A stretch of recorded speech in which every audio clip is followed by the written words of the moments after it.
And we want to bring Mark Gray into the conversation. He's a sports journalist and radio show talk host. Mark, welcome to the broadcast. Good to be here. We've been looking back all day today, reminiscing and really thinking about what a great man he was and what a great life he had. You know, we often throw the word great around when we talk about athletes, but Muhammad Ali personified greatness both in and outside the ring. When you consider this guy had the strength to endure the physical punishment of a boxing game where they fought 15 rounds. Today, everybody fights 12 rounds, and the old school boxers will tell you those last 3 rounds, in many instances, were the difference between life and death, and he persevered through that. And in many respects, the way that he fought for injustices around the world personified the strength that he showed, even in defeat against Joe Frazier the first time coming back, and in victory against George Foreman with the rope-a-dope.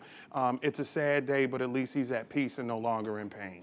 Mark, I want to ask you, you know, obviously strength, stamina, style in the ring, outside of it, just as much. He charmed everyone he met. You met him. How charming was he? It's amazing because I'm in a small black Republican newspaper at the time in Atlanta, and it's Casual Friday where you dress down. I have to go to City Hall because my boss tells me, Ali's in town, I need you to find out what goes on. And there are hundreds of people around and they're waiting. He walks in the room, gives then Mayor Maynard Jackson a big hug, the kind of hug that only civil rights leaders give each other. And the next thing I know, he maneuvers his way to me. We make eye contact. He asked me my name. What am I doing here? I said, I came to meet you. He said, I said, because you're the greatest of all time. And then he spends time shadow boxing with me. He spends time doing magic tricks with me. This is, you know, when the onslaught of Parkinson's really started showing itself. But the warmth and the genuine nature of the man to come all the way across amongst all these highfalutin political types to me, who's dressed down on a Casual Friday, it's amazing. It's one of the great memories of my life. Has anyone ever said that it was really hard to fight him because of this great personality and this iconic figure that he was? It was hard to fight him because he had the fastest hands perhaps ever, and behind the hands and the speed, there was incredible power. Just ask George Foreman, just ask Joe Frazier. Ask a lot of the guys. But separating that, you know, thinking, do they really want to get in there in that ring and take out the greatest? I think some did. I think that early in, you had the Sonny Listons who really didn't appreciate the fact that he had converted into the Nation of Islam, became a Muslim, changed his name. I'm going to call you Clay. That was your given name type of stuff. I'm glad you said that, Mark, because we're paying tribute to the greatest today. But for a long time in America, he was vilified. Yes. Nation of Islam, against Vietnam. Everyone calling him Cassius Clay. But he managed to turn that image around. Is it because America changed because of him?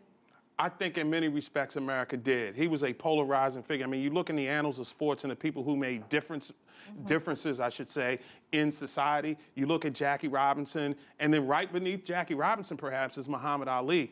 Their strength of their convictions, their ability to be gracious in defeat, and to have a genuine warmth about making a difference in the lives of other people. They just don't make people like that. And the world is a better place, and it really underscores the impact that sports can have in society as a unifying front. So he was really able to disarm a lot of people and a lot of his critics with his charm, personality, warmth, and his beliefs, and the fact that he had real conviction about something. And his ability to communicate. You know, we often look in America at Ronald Reagan as a president as a guy who was able to communicate. You look at Muhammad Ali, a tremendous communicator. We look at his quips, we look at his lines and things of that nature that stand afloat like a butterfly, sting like a bee. Those are the kind of things that connect with people. He did sting like a bee. So for you, what was the most amazing fight you ever saw, the best knockout that the champ ever did?